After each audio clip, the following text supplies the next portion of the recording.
j'espère que vous allez bien. Je vous invite aujourd'hui à me suivre en Savoie, dans le parc naturel régional des Bauges, dans le massif des Bauges, que je situe dans un cercle, Annecy, Aix-les-Bains, Chambéry et Albertville.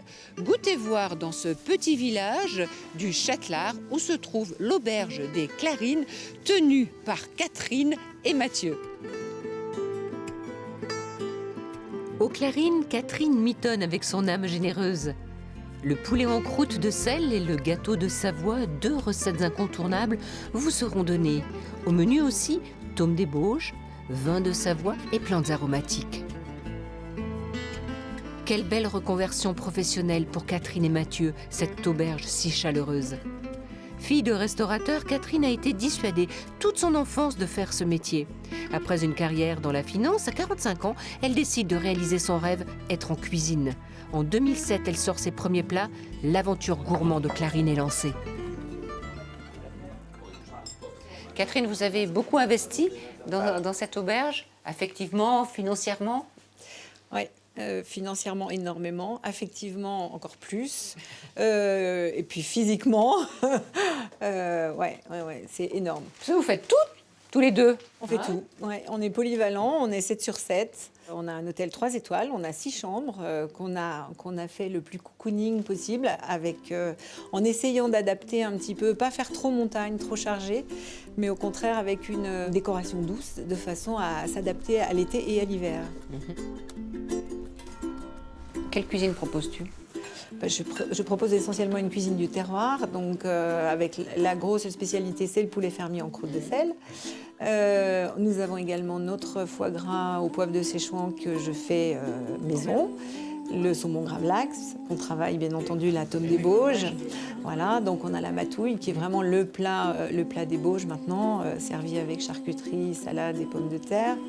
Avec la tome, on fait des gratins. Plein de choses. Oui. Hein, en tout cas, tout sort d'ici, même les desserts. Oui, tout sort d'ici.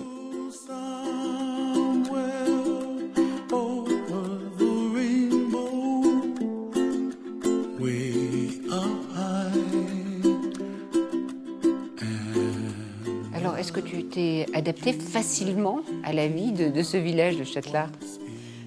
Il faut apprendre à vivre dans les Bauges parce que les Bauges sont des gens qui travaillent beaucoup, qui mettent un certain temps à adopter les gens qui viennent d'ailleurs. Donc il faut savoir se faire apprivoiser. Voilà. Mais je venais quand même de la montagne, d'un milieu rural. Donc c'est vrai que ça a été quand même relativement simple. Et puis on travaille. Donc ici, la valeur travail a une grande importance. Et je me souviens très bien un jour, j'avais dit à quelqu'un... oui, je sais, je ne suis pas Beaujus. Il m'a répondu, t'es pas Beaujus, toi? Bah attends, t'as vu comme tu bosses? Voilà.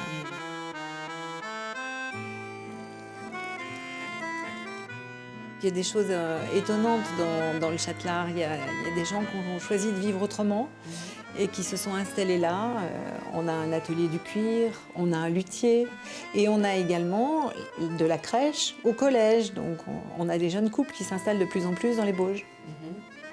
Bon, et puis à côté du Châtelard, il y a quelqu'un qui fait du fromage AOP. C'est le GAEC de la Marmotte. Et ils nous sortent des tomes extra, plus ou moins faites, suivant ce que je veux en faire.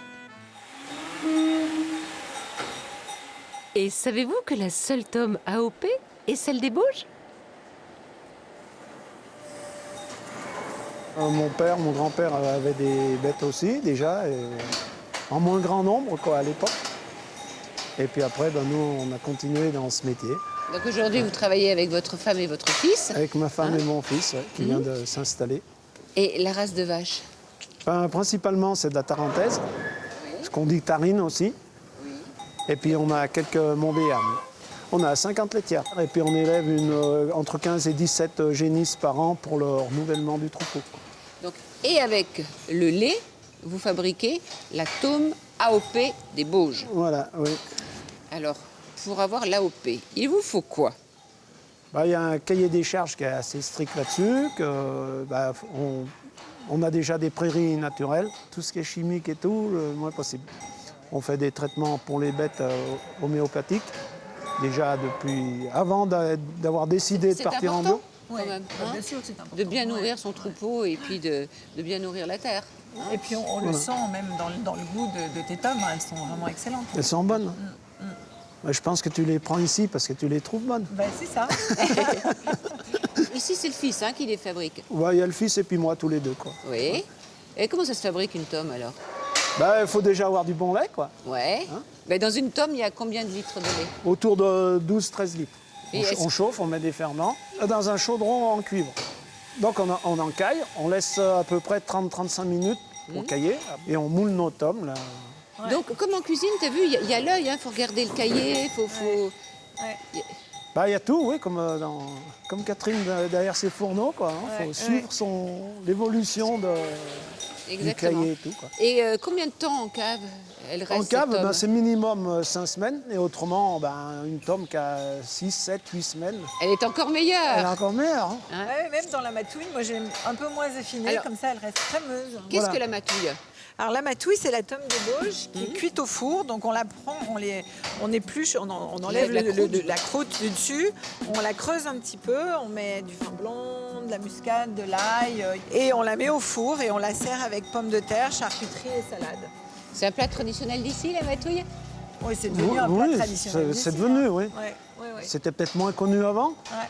Qu'est-ce qui vous plaît dans ce métier de paysan fabricant de fromage AOP? On le fait parce qu'on aime ce métier, on aime la nature, on aime les vaches. Voilà. Après, on ne regarde pas le travail qu'on fait, on le fait par amour.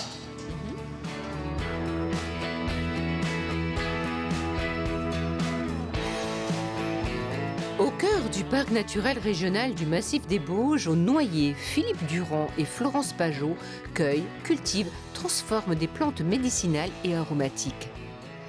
Après avoir travaillé en Afrique, Philippe Durand crée l'herbier de la Clappe et se spécialise dans les tisanes, les apéritifs préparés avec des plantes bio.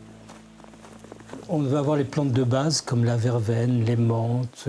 On en a une vingtaine au total. Il y a l'hysope, il y a la sarriette. On a plusieurs menthes qui sont cultivées. On fait des infusions ou on fait des apéritifs à base de ces plantes-là. Alors, quoi comme apéritif? Oh là, on a toute une série, on a 14 apéritifs. Et au départ, c'était avec des plantes simples. Donc c'était le sureau, c'était la gentiane, c'était la rose. On cultive une rose médicinale. Et donc on ramasse uniquement les pétales au mois de juin, avec des parfums superbes. Et puis avec le parc, et puis avec Catherine et Mathieu, on a voulu aussi trouver d'autres parfums, et en mélangeant plusieurs plantes. Et là, ce que vous avez ici dans les verres, c'est des mélanges qui ont été créés en liaison avec Catherine. L'auberge des Clarines. Voilà, l'auberge des Clarines, oui, tout à fait. Nous, déjà, on est en bio. Hein. Et du coup, on achète du vin à un viticulteur qui est au pied des Bauges, à Chignien, la Gerbelle, et qui nous fournissent le cépage de la Jacquère, qui est un vin plutôt sec et qui n'est pas trop parfumé. Donc, c'est nos plantes qui vont ressortir. Développer toutes leurs Voilà. arômes.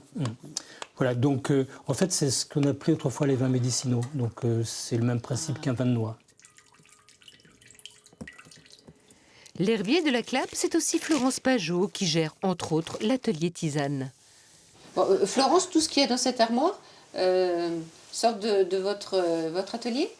Alors oui, pour la plupart, avec les tisanes et puis les apéritifs aux plantes. Puis on a également des bonbons faits avec nos plantes, qui ne sont pas faits par nous, mais qui sont faits avec nos plantes. Alors, qu'est-ce qu'il y a dans vos sachets? Et on en prend un au hasard. Alors, si on en prend au hasard, là je prends par exemple la mauve. Donc ce sont les plantes qu'on ramasse sur nos cultures qui sont à 300 mètres d'ici. C'est une plante qui est très adoucissante, qui fait du bien pour la gorge par exemple, ou pour les voies internes en fait. Voilà. Alors là, il y a que de la mauve, mais vous faites aussi des compositions. Alors on fait des compositions effectivement pour des intérêts par exemple digestifs ou pour des maux de gorge, pour bien dormir. Donc voilà. Bien dormir. Voilà, alors là voilà bien dormir, on a fait un mélange qui s'appelle la tête dans les étoiles. Et donc on a mis de la verveine, de la mélisse et puis du tilleul. Voilà. Donc vous n'êtes pas médecin, mais vous connaissez les plantes et vous faites des associations. Alors voilà, on n'est pas médecin, nous on est agriculteurs, paysans. On cultive les plantes, mais c'est vrai qu'on connaît les vertus de nos plantes pour pouvoir justement bien les associer. Vous pouvez utiliser aussi en aromate, parce qu'on on a de l'origan, on a de la sarriette, on a de la sauge, on a du thym citronné. Donc tout ça, ce sont des plantes qu'on peut mettre aussi en cuisine. Et les gens viennent d'où? Globalement de la région quand même. Oui. Voilà, globalement de la Savoie, région, mais il peut y Haute-Savoie. avoir quelques touristes sur la période d'été. Voilà. Et c'est une occasion pour eux de découvrir ce massif des Bauges. Exactement, parce qu'on fait Et beaucoup ses de richesses. visites. Exactement. On fait beaucoup de visites de l'exploitation pour justement transmettre notre passion des plantes.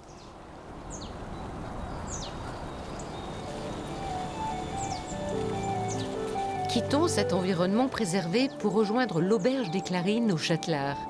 Première recette de Catherine, le poulet fermier en croûte de sel. Comment Catherine fait-elle son poulet fermier en croûte de sel? Tout de suite sa recette, Catherine. Eh ben, c'est très simple, vous allez voir. 1h30 de cuisson. Et Oui. puis la mise en pâte, voilà. Alors, on y va. Donc je commence à le réduire un tout petit peu pour qu'il prenne un petit peu moins de place dans ma pâte. Je vais le farcir avec des herbes. Je mets des gousses d'ail. Et ensuite, je vais faire ma pâte. Donc, Alors, farine, sel de Guérande gris, hein, le non raffiné, et de l'eau. Et on fait comme une pâte à tarte, mais c'est une pâte à sel. mais c'est une pâte à sel. Donc en fait, il faut que ça ait la consistance d'une pâte à tarte. Et on va enrouler le poulet à l'intérieur. Et il va cuire à l'étouffée dans cette pâte. Et qui t'a appris cette recette? Alors j'ai fait une formation à l'AFRAT dans le Vercors de création d'entreprises en tourisme rural et il y avait un module cuisine du terroir. Et il nous présentait un petit peu tous les plats un peu rustiques grands-mères. du terroir français. Et j'ai trouvé cette recette super intéressante parce qu'elle convient à tout le monde. Et c'est très goûtu parce que quand on a un très bon produit et qu'on le cuit à l'étouffée, forcément ça concentre les arômes. Tous les arômes, toutes les saveurs. En tout cas, les clients viennent de loin pour manger cette recette. Quand on est arrivé là, c'est ce que j'espérais. On a mis un petit peu de temps avant que ce soit vraiment la recette qui amène le monde. Et maintenant, c'est vrai que on a 60% des gens qui viennent le dimanche qui réservent le poulet. Voilà. Alors une fois qu'on a pris le coup de main, qu'on a compris comment doit être la pâte, ça Ouais. va tout seul. La consistance, tu veux Voilà, dire. oui. Voilà. Maintenant, Donc le poulet il est bien emmailloté avec emmailloté. cette pâte à sel. Voilà. C'est vraiment le plat du terroir, très simple. rustique en fait, hein, Très très simple. simple. Donc, tu vas enfourner quelle température le four? 180, 1h30. Et puis je vais faire avec, parce que ça c'est très sympa aussi, une betterave qu'on va cuire également dans la pâte à sel et qu'on va découper également devant le client. Ça fait le petit légume vert puisqu'on sert ça avec un risotto et la betterave en croûte. Et elle est crue ou cuite ta Elle est betterave? crue, elle va cuire 1h30 avec le poulet et elle va être nickel. Voilà.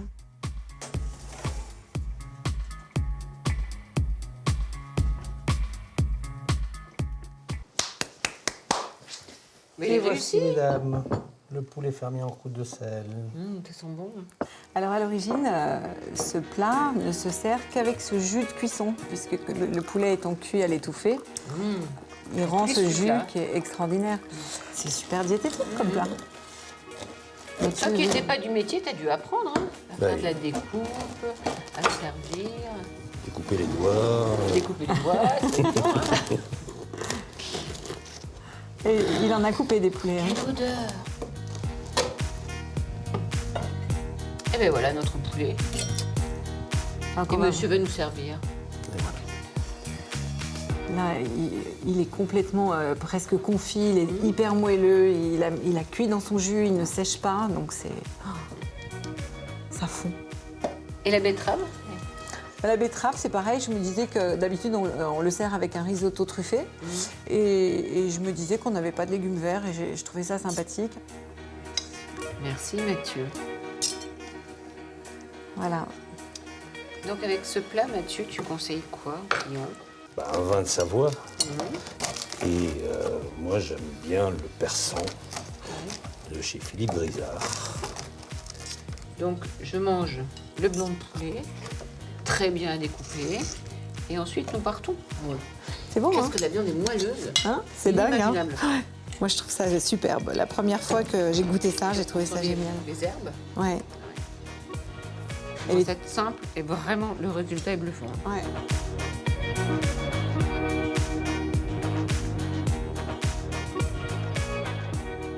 Philippe, on est juste au pied du massif des Bauges, hein. Le massif est là. Complètement, on est adossé, vraiment, on est adossé sur les flancs, sur tout ce que le glacier a laissé, donc sur ces moraines glaciaires. Donc là, on a le massif. Donc il protège. Alors, il nous fait un écran, on est plein sud, complètement. Au fond, donc bien sûr, on voit le majestueux massif du Mont Blanc avec le sommet du Mont Blanc. La Chartreuse en face, donc on a un panorama. C'est superbe. Alors, et ce sont ici que sont plantés ces cépages anciens. Donc les vieux cépages, le persan, notamment qu'on a réhabilité, les mondeuses blanches, la verdesse. Mondeuse blanche. La mondeuse en raisin blanc, bien sûr. Alors bien Cépage sûr, la ancien. très belle jacquère qui amène cette Oui. vivacité. L'altesse aussi, très ancien. Et puis on est tout en démarche pour réhabiliter, sauver, vite les retrouver. On n'a pas le droit de perdre ce qu'on nous a laissé, tout ce patrimoine. Et cette identité, elle est recherchée par le consommateur qui Aujourd'hui- consomme bien sûr avec grand plaisir et très très grande modération. Bien sûr, la modération, on en est soucieux. Ils sont demandeurs de comprendre ce qu'il y a dans un verre de vin. Ouais. Et à nous de bien leur montrer, leur expliquer. Le reflet des vins, c'est une mosaïque entre les sols très différents et les cépages. Ici, on est vraiment dans une zone où le glacier nous a laissé tout du schiste, du quartz, du granit qui est venu de l'autre côté des Alpes, alors que la commune juste à côté, eh ben, on est uniquement dans des argilo-calcaires. Donc forcément, Des vins différents. forcément, le même cépage va exprimer des caractères complètement différents. Et cette passion, elle vient d'où? Elle vient troisième génération. On a toujours baigné en fait dans ce milieu-là. La viticulture, on est une jeune appellation, hein, on a une cinquantaine d'années d'appellation, et fier de pouvoir dire aujourd'hui, fier de son passé viticole et l'avenir viticole, puisqu'il y a les enfants qui vont reprendre aussi, donc pour un avenir prometteur.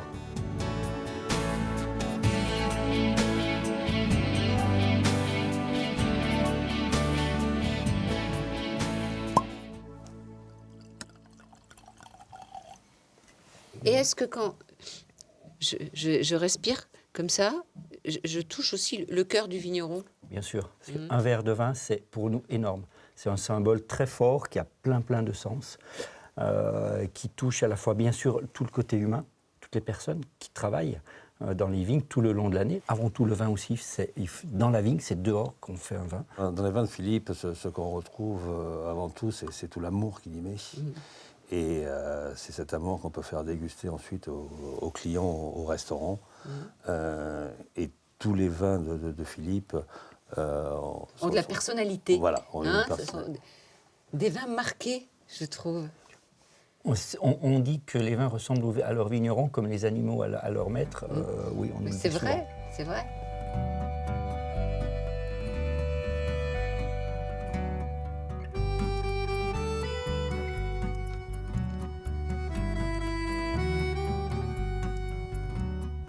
Se ressourcer dans ce massif des Bauges en découvrant le patrimoine naturel, bâti, gastronomique et culturel.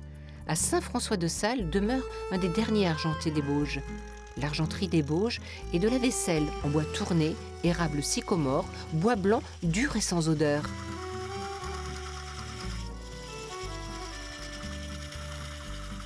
L'argenterie des Bauges, c'est un nom qui a été donné par les gens d'ailleurs, uniquement par moquerie, par les gens qui faisaient de la vaisselle en bois. Alors les gens qui avaient des terres en fond de vallée, il y avait des terres qui rapportaient. Plus on montait, moins ça rapportait. À ce moment-là, l'industrie n'était pas encore très développée. Et les gens faisaient leur vaisselle en bois. Et le surplus qu'ils fabriquaient, c'était les femmes qui vendaient par le colportage. C'est un artisanat qui est connu de longue date, puisqu'en 1645, il paraît que l'évêque de Genève, François de Sales, aurait fait fondre ces objets de cuisine pour faire des objets de culte. Et quelqu'un lui a dit « Monseigneur, comment vous allez faire pour manger votre soupe ?» Il a répondu « C'est pas un problème, j'irai dans les Bauges, où il y a un village qu'on fabrique rien que de la vaisselle en bois. » Et qu'est-ce qui vous plaît? Fabriquer quelque chose, et moi j'aimais bien travailler le bois, que ce soit d'un côté ou de l'autre. Quand j'ai quitté l'école, eh bien j'ai continué là-dedans. La question pour moi, elle ne se posait pas. Hein. C'est un patrimoine qui disparaît parce que ces objets, ils n'ont plus la même nécessité que 2 siècles en arrière. Mais maintenant, c'est de l'objet traditionnel, c'est l'objet d'art. Artisanat traditionnel, artisanat d'art dans ces Bauges non loin d'Annecy. À l'atelier du Pont du Diable naissent des tableaux en grès brut ou patinés et des sculptures en grès pétries d'humour. Je travaille beaucoup l'animalier. Je suis beaucoup dans la sculpture, dans l'animalier. Et pourquoi ce chien comme ça? Je suis passé un peu par tous les animaux. Donc de temps en temps un chien, un chat, des oiseaux. La nature m'inspire beaucoup. D'ailleurs, bon, c'est vrai qu'on est dans les Bauges, c'est pas pour rien. Hein. C'est clair que je suis beaucoup inspiré par tout ce qui est nature et animalier, beaucoup animalier.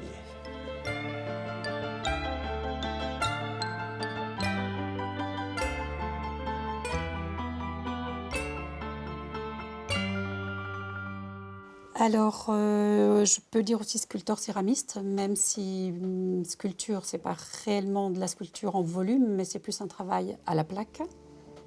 Il y a deux choses. Il y a un encadrement en terre brute et un centre en terre lisse sur lequel, effectivement, j'applique des empreintes. Donc, soit des végétaux, soit des outils que je me suis fabriqués maison pour pouvoir obtenir un décor. Et vous vendez par quel circuit ? Donc on fait beaucoup les marchés de potiers. Là on fait partie d'un groupement Rhône-Alpes de céramistes. Donc les marchés de potiers sont quand même importants pour pouvoir se montrer et puis vendre sur place. L'atelier là commence à être un petit peu connu quand même parce que ça fait une petite trentaine d'années qu'on est là bientôt. Et c'est vrai que les gens passent, nous découvrent par hasard. Souvent on a des gens en vacances qui reviennent des fois 10 ans après, ils viennent voir si on existe toujours, et voilà, donc c'est sympa. Les gourmets viennent à l'auberge des Clarines en Savoie pour déguster des plats traditionnels savoyards, parfois revisités par la chef. Voici la recette du délicieux gâteau de Savoie de Catherine. Alors, il paraît que Catherine fait le meilleur gâteau de Savoie de France. Alors, sa recette, elle nous la dévoile. Quelle chance! C'est la recette de ma maman. Hein. Oui. On met 12 œufs. Le secret, c'est surtout la manière dont on monte les blancs et les jaunes, de façon à faire tout bien moussé. Et puis, c'est un four qui fonctionne bien. Alors, on a des œufs. Ouais, là, je vais faire 2 gâteaux. Hein. Donc, on a 12 œufs. J'ai 300 g de farine, 100 g de fécule. Avec les jaunes, on met 300 g de sucre. Avec les blancs, on en met 200. Et après, le secret, c'est surtout dans la manière dont on monte les blancs et les jaunes. Il faut bien faire mousser les jaunes. J'ai bien fait mousser les blancs avec le sucre. J'ai rajouté les zestes de citron et je mets progressivement la fécule et la farine. Quand je vois que ça commence à devenir un peu lourd, je rajoute un tout petit peu de lait pour donner de la souplesse à ma pâte, pour qu'elle garde son mousseux. Donc là, je vais intégrer un petit peu de blanc au jaune pour leur donner de la souplesse. Ce sera plus facile après pour incorporer. Et on incorpore toujours très délicatement les deux préparations. Bien. Voilà. C'est vrai que l'appareil est mousseux. Hein. Tu vois C'est ça le secret, c'est d'arriver à conserver cette mousse.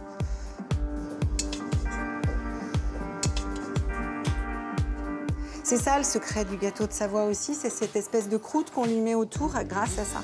Et donc on va partager dans les deux plats.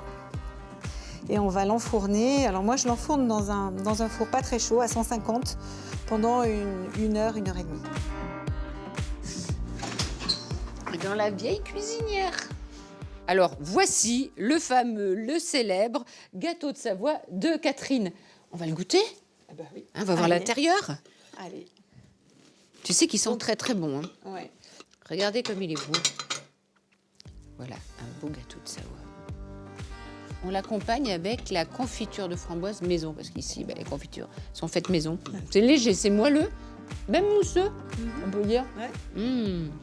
C'est très aéré. Hein. Ouais. On sent le zeste de citron. Bravo. Super. Ah oui, le meilleur gâteau de Savoie que j'ai goûté, c'est ici. Gentil. C'est ici, à l'auberge des Clarines, donc tenu par Mathieu et par Catherine. En tout cas, merci à tous les deux de votre générosité, de votre bonté. Cette maison, elle vous ressemble, je trouve.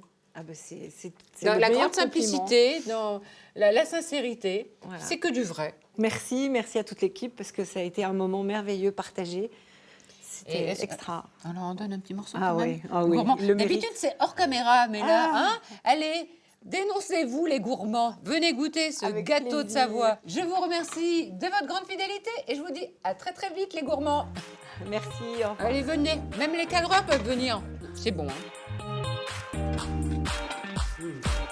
Alors, je sais pas comment tu fais. Au caméraman. Ah, c'est les deux plans. Moi, je vais prendre la caméra. Voilà. Tiens, allez, viens. Tiens, regardez. Voilà, vas-y. Viens.